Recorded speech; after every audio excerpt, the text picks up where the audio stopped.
Hello, your friendly neighborhood host, JT Wheatley here again, back for another episode of the History of Comics podcast. This time on the speculation crash of the 1990s.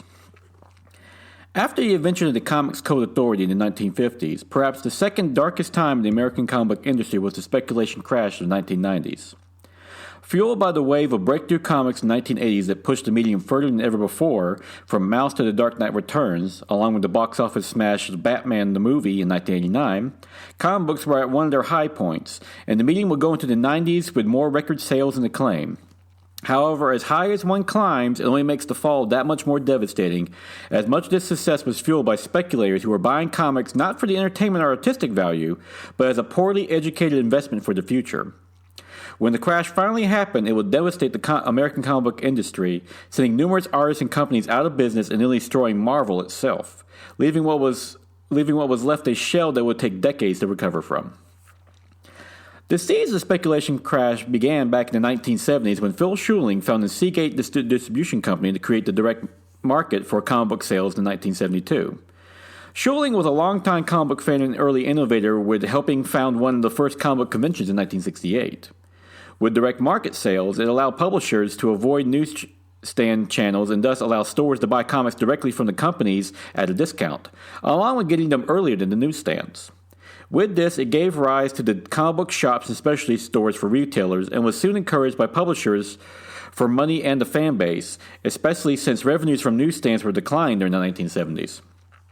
With the rise of comic book stores, more independent comics like Cerebus and Teenage Mutant Ninja Turtles appeared as these stores as well, as they needed to fill their shelves with more than just Marvel, DC, and Archie. In addition, the direct market had a non-returnable policy on any books they ordered, allowing smaller publishers the ability to take more chances and doing more diverse books. However, comic book stores couldn't just fill their racks with just current comic books, but also supply back issues for collectors, leading to the rise of not only the collector's market, but also the speculator market. Soon, comic book specialty shops rose from 200 to 300 in 1974 to 1,500 in 1980. All this fueled the rise of comic book markets in the 1980s, but also a recipe for disaster in the years to come. The 1980s would be a banner year for the American comic book market, with the big companies like Marvel and DC producing such works like Daredevil and The Watchmen, while independents rose with Cerebus and the Teenage Mutant Ninja Turtles.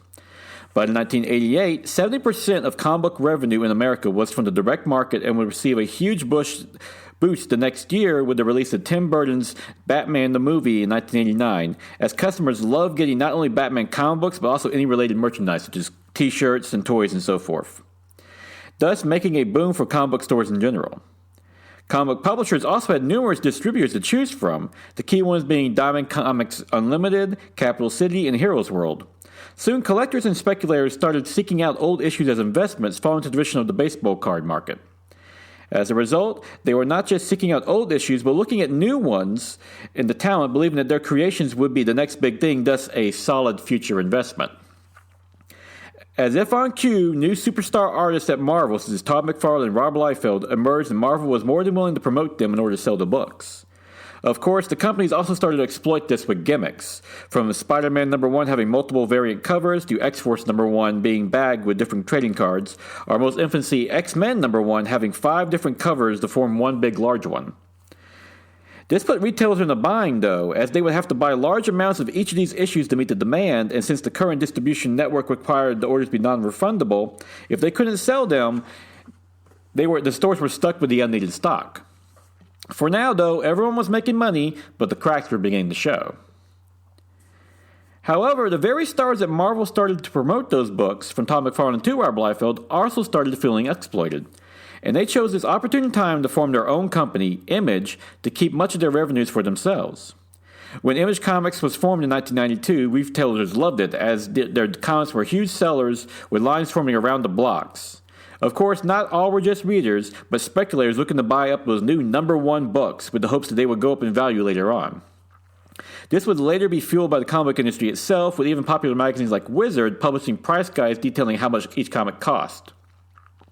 It got to the point that some insiders stated that comic books were a better investment in stocks, something that even comic book legend Stan Lee dismissed, pointing out that comics like Action Comics #1 were valuable because they were rare. When there are a million copies out there since X-Men #1, they don't go up in value. Retailers noticed that the first two Image books, Youngblood and Spawn, sold extremely well and even set sales records, but as the later books came out, like Wildcats, they started to sell a little less as more Image books diluted the overall value. Nevertheless, they still sold extremely well, with the lowest selling Shadowhawk reaching 500,000 in sales. Soon, Image Comics was rivaling Marvel and DC in sales and even surpassed DC in 1992 before settling in as America's third largest comic book publisher. Many of the creators still played with gimmicks, though, such as notably Jim Valentino's Shadowhawk, who used multiple covers for his books, with him defending it as he always argued he wasn't as big a star as the rest of the Image founders. Overall, things were still looking good, but the bottom was about to fall out. To compete with Image, Marvel saturated the market with gimmicks while using subpar talent, choosing to move away from the superstar mentality with its artists, believing that's what helped lead to Image's creation. DC started events like the death of Superman and the breaking of the Bat, with the death of Superman alone happening in Superman number 75 on November 18th of 1992, and would be a particularly huge event, leading to $6 million in sales for that single issue, along with being bagged in a black poly bag. DC even provided stores with a press kit, which included a cardboard coffin, stickers, and even a poster. It was a media event like no other in comics, fueled by the speculator market, who believed that the issue would be an instant collectible since, after all, this is the death of the original superhero. However, the day this would all change was April 25th, 1993, when Superman returns in the Adventures of Superman 500 ship, revealing that Superman wasn't dead after all, sparking the end of the speculation market with the white-bagged issue, and by the next year, the comic Superman number 75 had lost 95% of its value, and by the end of 1993, the bottom fell out of the industry. Thankfully, some retailers required customers to pay in advance for those pre-orders, saving them some of the financial heartache, but the crash had happened and there was no stopping it. This was further emphasized with Knight's End storyline in Batman books, which also restored Bruce Wayne to being Batman, thus reversing this change as well. Simply put, those original comics that started the events were no longer that significant, though this was part of DC's overall plan with the books both series, as they always stated that the plan was for Superman to come back to life and for Bruce Wayne to eventually take over as Batman. But the speculators finally realized that there was no real market investing in comic books. The market crashed, and it took the comic book industry with it. Seeing the downturn after the return of Superman, DC slowed down on the use of gimmicks, while Image Comics tried to fix the problem with late books, though it did prompt the two biggest distributors, Capital and Diamond, to institute a 90-day return policy for retailers, allowing stores to return any unsold product to publishers within that window for a full refund. Marvel continued with its gimmicks, though, and even turned to making trading cards and making so-called collectible comics, believing that the speculation market was still in full effect. The company even tried to bypass the other distribution networks when it bought Heroes World in 1995 as its own distribution system in the hopes of containing cost. In response, Diamond signed exclusive deals with DC, Archie, Dark Horse, and Image, while Capital signed on Viz and Kitchen Sink. However, Capital City would go bankrupt next year, with Diamond acquiring them as well. Retailers were incensed by the move, though, and Marvel would find out too late that Heroes World was not big enough to carry its own line, as they just simply didn't have enough product for one distributor. As one insider commented, Marvel's problem wasn't buying a distributor, but they bought the wrong one. Plus, with having to make multiple orders at less of a discount, it led to many comic book stores closing. Since Heroes World was too small to handle the large orders from Marvel, it was selling off its inventory for pennies on the dollar. Ultimately, this led to the company going bankrupt in 1997, and finally Marvel signed on with Diamond, who soon became the sole distributor for comic books in the United States. On December of 1994, Marvel started laying off employees for the first time in decades, dubbed the Marvolution in an attempt to clean house. However, as the layoffs continued, it was instead called the Marvelcution. Ultimately, the company spent $350 million on Fleer, Skybox, along with Panini, Welsh, and Malibu, and these bad investments led to the company filing for Chapter 11 bankruptcy under owner Ron Perlman in 1996. The company would immediately emerge in 1997 when Toy Biz bought Marvel, with Perlman being ousted from the company.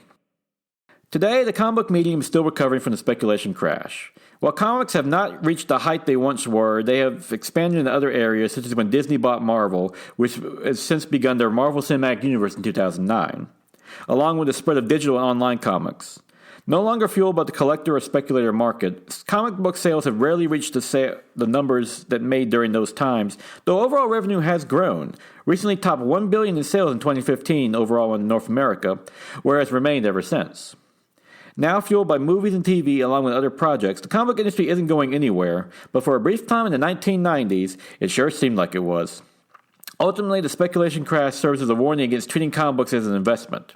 While a few rare comic books do receive large sales at auctions, Action Comics #1, the first appearance of Superman, recently sold for $1 million, you can never predict what will be valuable in the industry. Like all great art, only time will reveal that. I would like to thank my main source for this episode, Image Comics, The Road to Independence by George Corey, which has a great article about the speculator crash. A great read for anyone interested.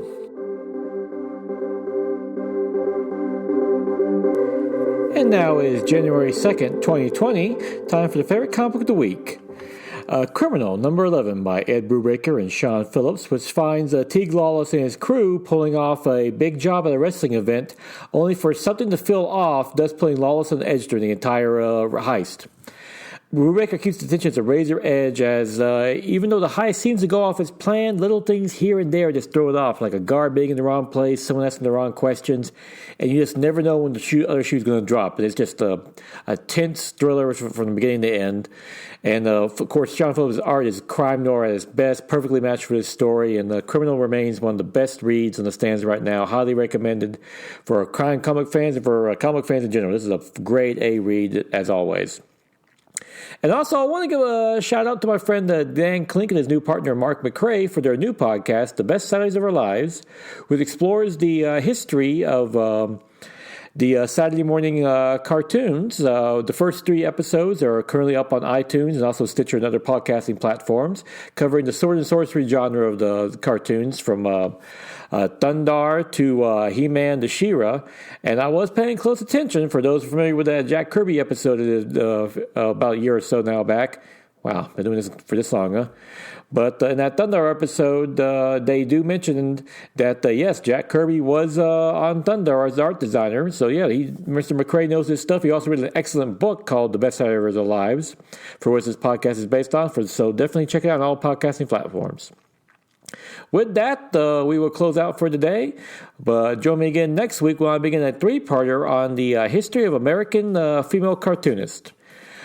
Till then, go out and enjoy yourself a good comic book.